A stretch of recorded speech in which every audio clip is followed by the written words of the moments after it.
All right, everybody, welcome back to The Infinite today. As you know, today was WWDC 2020, and I want to talk all about it in today's video. Everything that you can look forward to having on your devices in the next coming months here, and just do a quick review over everything before we do more in depth in the next coming days as I use the software. I do have all of the new software, so the new iOS 14 on my phone, watchOS 7 on my watch, obviously macOS 11 on my Mac. It's awesome, especially the Mac versions. Before we do that, this video is sponsored by Mighty Note, which is my brand new app on the App Store. Mighty Note is a new way to take notes. Basically, the notes adapt to the type of content that you're putting into it. Mighty Note makes it easier than ever to organize all of your content into one place, including, if you're a Mighty Note Plus subscriber, YouTube Notes. So that's where I like to store all of my YouTube videos, kind of keep in a quick and easy place on my device, everything that I've done so far, and plan out the next videos as well. So it's super helpful for that. So Mighty Note 2.0 is live out on the App Store, and I'm really excited to share it with you. So please go check it out, leave a 5-star rating. Any feedback, any errors, send it straight to me and I'll talk with you about it and we can figure it out to make Mighty Note better. Mighty Note is your app. So anything that you come across that you say, hey, this would be nice if Mighty Note could do this, let me know, let's make it happen. So thank you so much for the support. All right, let's jump right into this, shall we?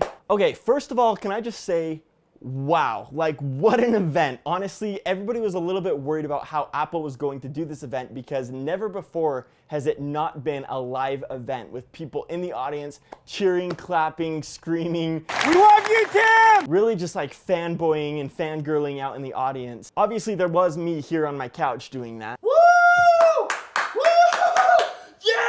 But I don't think that it came through in the final transmission. So this was a totally different event for Apple. They've never done it in this way before. And personally, I think that they killed it. I was so impressed. Being a video person too, I mean, the camera work was on point. It was stunning. You had the rotating angles the entire time. They made the choice to have the presenter most of the time look straight at the camera, which is a choice that I honestly haven't seen made too much, especially when the camera's moving. Sometimes the presenter will look into a fixed place and you'll have moving camera angles as B-roll. But for 99% of it, the presenter was looking right into the camera on a slider. So as far as video work goes, it was a really interesting and honestly, I'm gonna say it, revolutionary process to do a keynote, to do any sort of presentation. Tech presentation, business presentation, I even think a school presentation.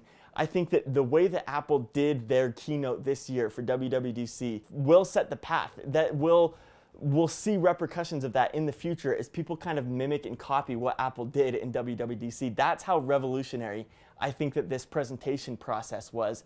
A lot of other companies, like Google, for example, have canceled their big tech conferences in light of coronavirus. Apple said, no, we're gonna figure out how to make this work. We're gonna go forward with it. We're still doing our WWDC. Tim Cook said at the very beginning, we're all looking forward to a more hopeful tomorrow. That's why we believe it's so important to have WWDC this year. And I think it's totally true. You know, Apple wants to do WWDC. They have a social responsibility in the world. They have a responsibility to make people's lives better through their technology. They see WWDC as an opportunity to do that and really as a responsibility that they can't afford to miss. I just thought that that was awesome. And Apple pulled it off really well. Let me show you really fast my favorite transition, which was from Tim Cook talking about how they're going to be doing Apple Silicon Macs now. Yeah, Apple Silicon Macs. So that rumor was true. They're transitioning away from Intel, doing Apple Silicon now. So anyways, Tim Cook was announcing this, kind of taking us through the history of the Mac and how it's transitioned and the importance of now doing Apple Silicon. Here was my favorite transition from WWDC.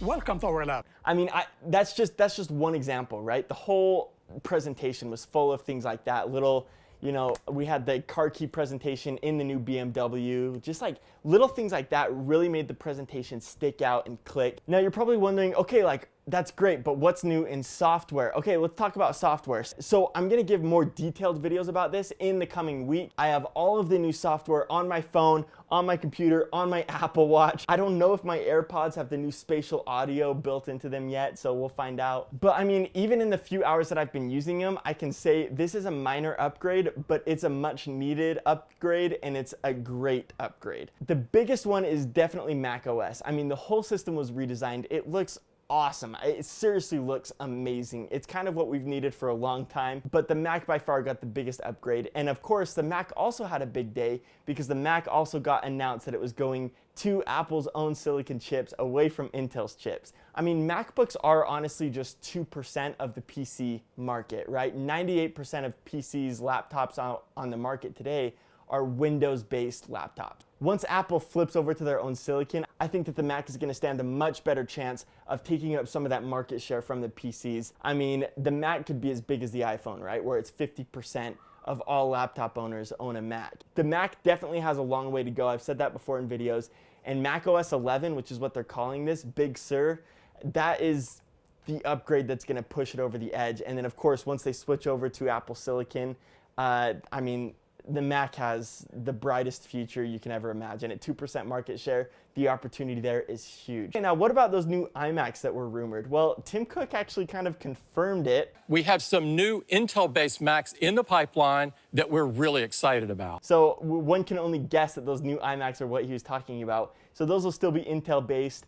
And will be coming later this year, most likely September. My guess is that the first Mac on Apple's new silicon will be the MacBook Air, a device that a lot of people use, so they'll love it, but also not a device yet that has to handle too much right off the bat. And then after that, of course, they'll do the MacBook Pro, the iMacs, and I think honestly the Mac Pro will be one of the last things to get the Apple Silicon chips. The latest that that'll be coming is in 2 years, right? Because that's what Tim Cook told us. Once the Mac Pro gets Apple Silicon, oh man, that thing is gonna blow every other computer ever invented out of the water, because they were showing some of the things that Apple can do with Apple Silicon. It was crazy. I mean, they were running these 3 4K streams, full resolution at the same time on an A12Z chip, which is Apple Silicon. So when I saw that, I was like, man, this thing has potential. Okay guys, so now I'm gonna start working on the other videos, which are gonna be a review of iOS 14, macOS 11, and watchOS 7. So